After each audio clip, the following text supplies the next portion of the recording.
विना खर्चाची शेती या आपल्या युट्यूब चॅनलमध्ये आपलं स्वागत आहे. आज आपण पाहणार आहोत तणाद्वारे कशा प्रकारे खत निर्मिती करू शकतो आणि त्याचे कसे उत्तम व्यवस्थापन करू शकतो, ज्यामुळे आपली शेती फायदेशीर करता येईल.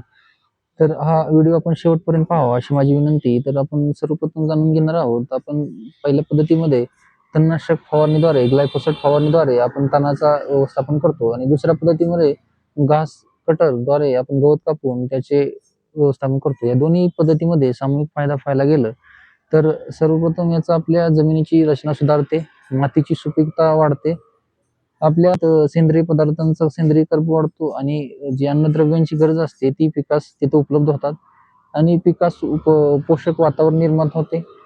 ट्रायकोडर्मासारखी बुरशी तिथे वाढते. तर हे सामूहिक फायदे झाले. तर आता या व्यतिरिक्त अतिरिक्त फायदा घास कटरद्वारे कोणता होतो हे जर पाहायला गेलं तर दुसऱ्या पद्धतीमध्ये पाहून घेऊया.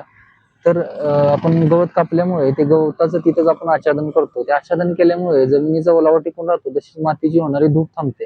तसेच अतिरिक्त थंडी किंवा अतिरिक्त उष्णता यामुळे पिकावर येणारे ताण हे कमी होतात, कारण तिथे जमिनीचे तापमान हे उत्तमरित्या तिथे मेंटेन केले जाते. त्यामुळे जीवाणूंची जी अति थंडी किंवा अति उष्णतेमुळे जी हालचाल स्थिर किंवा मंदावते, तिला आळा घातला जातो आणि तिथे पिकाच्या उत्तम वाढीसाठी पोषक वातावरण निर्माण होते.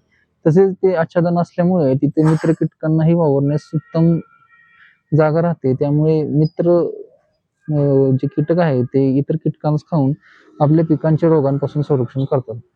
अशा प्रकारे आपल्याला या पद्धतीचा भरपूर फायदा आपल्याला होऊ शकतो. तर याचा अवलंब आपल्या शेतीमध्ये करायचा झाला तर तो तुम्ही कशा प्रकारे करू शकता. तर यामध्ये आपल्याला याचं असं करावं लागेल, की याला आपल्याला ज्या ठिकाणी आपण पीक लावणार आहे त्या ठिकाणी आपल्याला ग्लायफोसेट फवारावं लागेल आणि इतर ठिकाणी आपल्याला ग्रास कटरद्वारे त्याचं घास कटिंग करून आच्छादन करावं लागेल. त्या पद्धतीचं जर अशा पद्धतीने जर अवलंब केला तर आपली शेती अत्यंत फायदेशीर होईल आणि आपल्याला खूप लाभ होईल. तर हा व्हिडिओ जर आवडलाच तर इतरांना जरूर शेअर करावा, चॅनलला सबस्क्राईब करावं. धन्यवाद.